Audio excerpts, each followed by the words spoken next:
15 નવેમ્બરથી 17 નવેમ્બર સુધી કલા મહાકુંભ મેળાનું આયોજન કરાયું હતું। અંતરંગ કલા અને એજ્યુકેશન વેલફેર સોસાયટી ટોંક જિલ્લા સાથે રાજસ્થાન લલિત કલા અકાદમી જયપુર દ્વારા ટોંકમાં 18મું આંતરરાષ્ટ્રીય કલા પર્વ ક્રેયાન્સમાં કલાકારો દ્વારા તારીખ 15 નવેમ્બરથી 17 નવેમ્બર સુધી ત્રિદિવસીય કલા મહાકુંભ મેળાનું ભવ્ય આયોજન યોજવામાં આવ્યું હતું, જેમાં ભારતના 18 રાજ્યો, પાડોશી દેશ નેપાલ તથા રશિયા, રૂસ અને સ્થળાંતર ટોંક જિલ્લાના કુલ મળી 570 જેટલા ચિત્રકારો પોતાની કલા કેનવાસ પર ઉતાર્યા હતા, જેમાં આંતરરાષ્ટ્રીય, રાષ્ટ્રીય, રાજ્ય કલા રત્નો અને યુવા આઇકોન એવોર્ડ સાથે અઢળક ઇનામો આપી ચિત્રકારોને પ્રોત્સાહન કરવામાં આવ્યું, જેમાં અંજારના ચિત્રકાર નાનજી એસ રાઠોડની સાથે કચ્છ જિલ્લાના 13 જેટલા ચિત્રકારો પધારેલ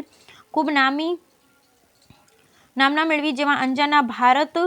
આર જોગીને આંતરરાષ્ટ્રીય કલાના રત્ન એવોર્ડ, સિનુગ્રાના સુલેમાન સિરાજ રાષ્ટ્રીય કલા રત્ન અને મંથન Kumar R બુચિયા ભુજને youth icon award અને બલરામ મહેશ્વરી સિનુગ્રાની સાથે પાર્થ કુમાર મંગરિયા, બિદડા સુલતાન સિરાજ સિનુગ્રા, તનવીર શેખ અંજારને શ્રેષ્ઠ કૃતિ શાંતનુથી પ્રોત્સાહન સન્માન કરવામાં આવ્યું અને દેવજી મહેશ્વરી, ગાંધીધામ ખેંગાર મહેશ્વરી સિનુગ્રા, દિલીપ વાઘેલા દેસલપર, ગુંતલી સવાભાઈ ધવલ દાતાત્રા વાગડને બહુમાનને સન્માનિત કરવામાં આવ્યા ની સાથે રાજસ્થાન કચ્છનું નામ મોખરે આવતા ભાગ લેનાર ભારતના 18 રાજ્યો અને રાજસ્થાનમાં કચ્છની સાથે એક જ નાદ કચ્છ નહીં દેખા તો કુછ નહીં દેખા કચ્છના કલાકારોમાં અઢળક કલાઓ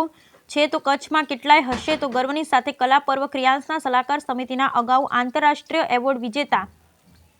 ચિત્રકાર નાનજી રાઠોડ સાથે સંયોજક ડોક્ટર હનુમાનસિંહ ખરેડા, સલાહકાર સમિતિના સભ્ય હરીશી ભાટી, પુષ્પેન્દ્ર જૈન, મહેશ ગુજ્જર, પવન ટાંક અને સમિતિએ શુભેચ્છાઓ પાઠવી। Bureau report Rameshbhai Bhanushali.